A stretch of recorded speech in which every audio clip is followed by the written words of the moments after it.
Assalamualaikum warahmatullahi wabarakatuh. Perkenalkan, nama saya Muhammad Kifari Fazal Putra dari kelas 12 IPA 6. Kali ini saya ingin mempresentasikan tentang faktor-faktor penyebab kemunduran peradaban Islam di dunia serta hikmah dari mempelajari dari kemunduran peradaban Islam di dunia tersebut.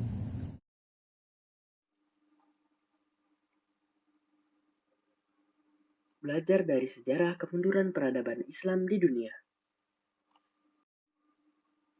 Kompetensi dasar.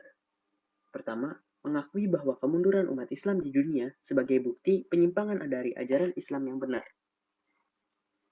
Yang kedua, mewaspadai secara bijaksana terhadap penyimpangan ajaran Islam yang berkembang di masyarakat. Yang ketiga, menganalisis dan mengevaluasi faktor-faktor kemunduran peradaban Islam di dunia. Yang keempat, menyajikan faktor-faktor penyebab kemunduran peradaban Islam di dunia. Tujuan pembelajaran. Yang pertama, agar peserta didik dapat meyakini bahwa kemunduran umat Islam di dunia sebagai bukti penyimpangan dari ajaran Islam yang benar. Yang kedua, peserta didik dapat mewaspadai secara bijaksana terhadap penyimpangan ajaran Islam yang berkembang di masyarakat.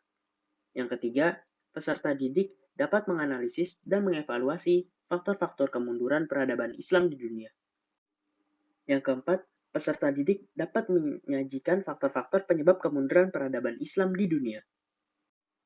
Kemunduran peradaban Islam. Yang pertama, masa kemunduran dari Bani Umayyah. Yang disebabkan oleh yang pertama, adanya persaingan yang tidak sehat dalam pergantian khalifah atau pemimpin karena sistem. Yang kedua, adanya ras diskriminasi dan pertentangan etnis. Yang ketiga, lemahnya generasi pewaris khalifah karena terbiasa hidup mewah. Yang keempat, adanya kekuatan tandingan yang mengancam kelestarian kekuasaan.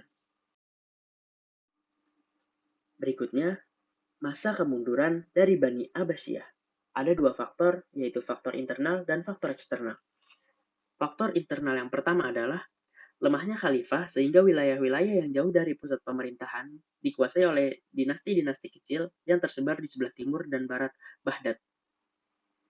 Yang kedua, adanya kecenderungan bangsa-bangsa Maroko, Mesir, Suriah, Irak, Persia, Turki, dan India untuk mendominasi kekuasaan. Yang ketiga, konflik-konflik keagamaan antara Mu'tazilah, Syiah, dan Sunni yang memicu ketidakstabilan pemerintah. Berikutnya adalah faktor eksternal. Yang pertama, seruan perang salib yang dikumandangkan oleh Paus Urbanus II. Yang kedua, serangan Hulaguhan. Lanjutannya, masa kemunduran tiga kerajaan besar pada tahun 1700 sampai 1800 Masehi. Yang pertama ada kemunduran kerajaan Utsmani yang disebabkan oleh pertama, luasnya wilayah kekuasaan yang menyulitkan pengelolaan sementara sistem administrasi masih tidak beres. Yang kedua, kegagalan mengelola heterogenitas penduduk. Yang ketiga, para penguasa yang lemah.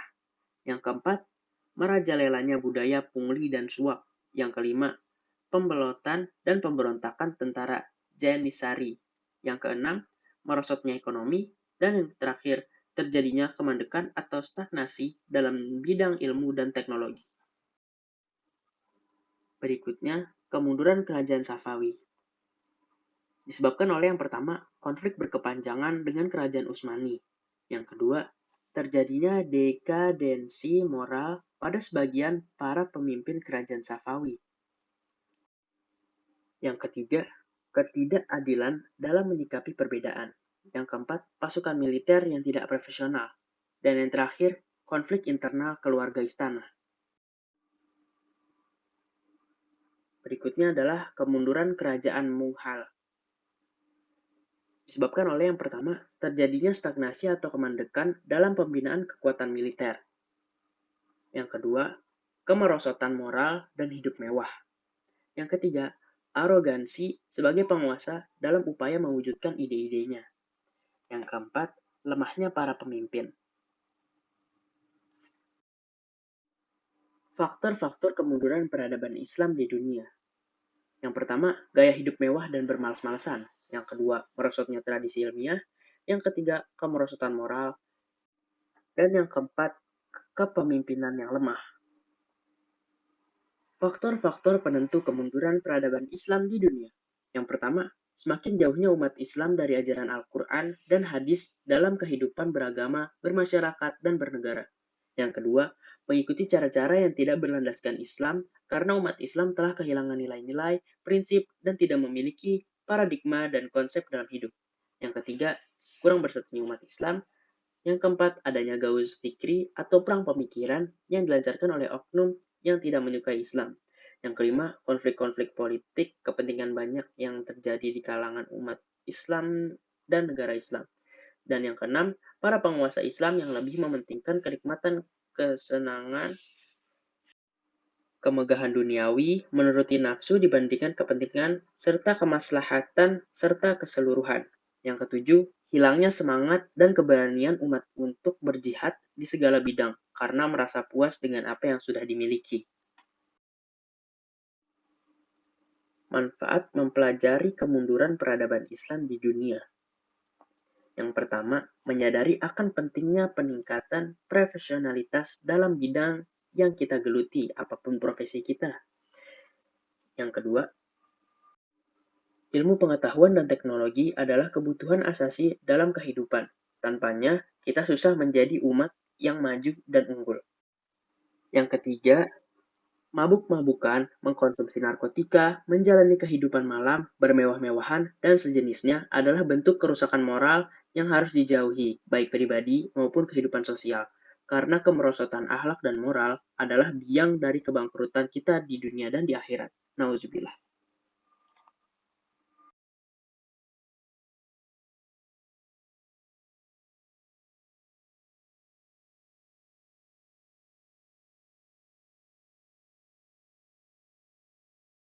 Baik, itulah faktor-faktor dan hikmah dari mempelajari kemunduran peradaban Islam di dunia. Sekian dari saya. Bila ada salah kata mohon dimaafkan. Wabillahi taufik wal hidayah. Wassalamualaikum warahmatullahi wabarakatuh.